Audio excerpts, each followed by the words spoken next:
When you've got a mentor, don't tell them what tools or what skills you want to learn. One of the mistakes I find that mentees do is that once they've got themselves a mentor, they'll go to them with a shopping list of tools and skills that they want to learn. There's actually nothing wrong with being proactive, saying I want to learn this, I want to learn that. But what is the point of having a mentor? Because your mentor is not a trainer, or he's not someone who's going to teach you things. The mentor is going to guide you through your journey to either getting a job as a data analyst or data scientist, or to progress in your career as a data analyst or data scientist. Now, before you go with your shopping list, and again, like I said, very good to be proactive, you want to be able to leverage and work most effectively with your mentor. And the way to do that is to leverage their experience. Now, the reason you've gone out to a mentor is because obviously you assume or you believe that this person has experience in the real world of being a data analyst, or has managed data analyst, or has been a data analyst in the past, or a data scientist. And so what you want to do is you're trying to you've got that mentor because you want to leverage their experiences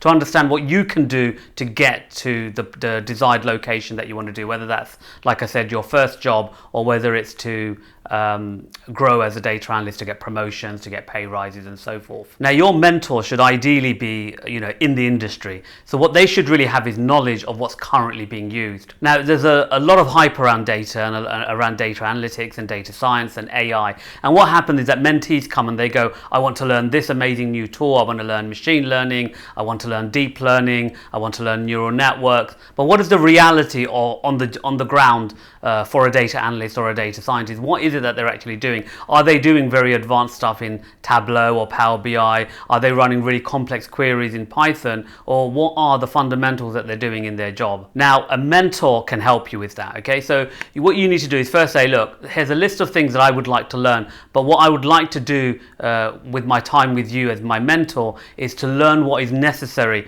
for me to either get a job or to get a promotion or to progress in my career. Now, what the mentor should be able to do is tell you what is currently being used in the industry. What are the tools, what are the skills that you need in order to either get a first job or move up. What you will discover is that a lot of the stuff that the mentor will tell you are quite basic stuff. They're the fundamentals. They're things like learning how to use SQL to query databases, being able to do data cleaning in Python, to be able to run very simple but yet effective dashboards in Tableau or Power BI. And what you're not here to learn from the mentor is how do I run those things, because that's what you should be learning on your own. But what you should be learning from the mentor is how do I go about positioning that work to show myself in the best light that I can. So what you want to do is when you speak to your mentor, say, okay, so I need to learn SQL. What is it that I'll be doing with SQL in a real job? Or if I was to progress up and move from this role to my next role, what would I be doing with SQL or Power BI or Tableau?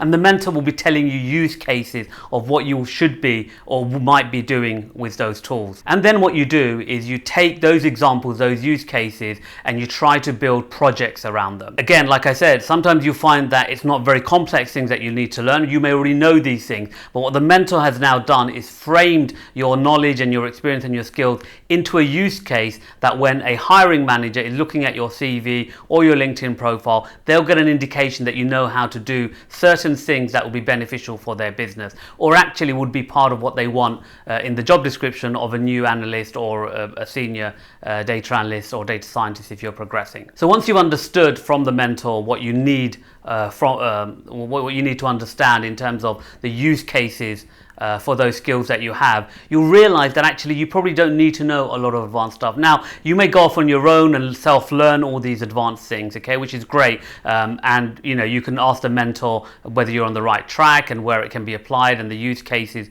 for those, okay? But don't ask the mentor or don't use the mentor or the time you're with your mentor to be talking about these things if your objective is to get into a job or is to progress in your career. The final thing I say is that once you have got that knowledge from the mentor and you know what, if I build this kind of dashboard or if I do this kind of analysis, it will position me in a way that I know what will happen on the ground when I get a job.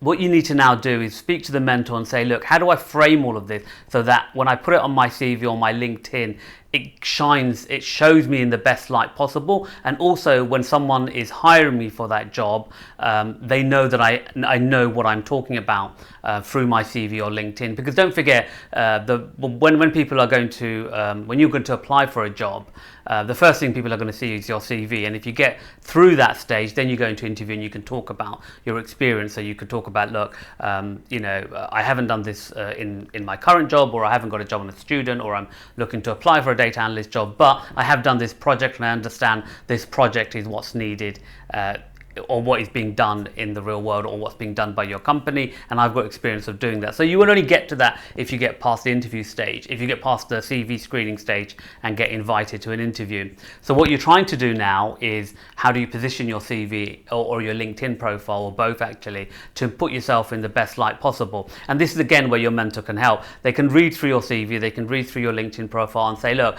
this project that you've just done that I've mentored you through, you want to position it like that. You want to say, I have done something that's had a business impact, or it's had this kind of a return on investment, or it's had this increase in incremental revenue or customer growth, or whatever it is. They'll help you position that project in a certain way that you can incorporate it into your CV or your LinkedIn profile, so that when you apply for jobs, it shows you in the best light, and also hopefully gets you through to the interview stage. So if you want to learn effectively from your mentor, let's just recap.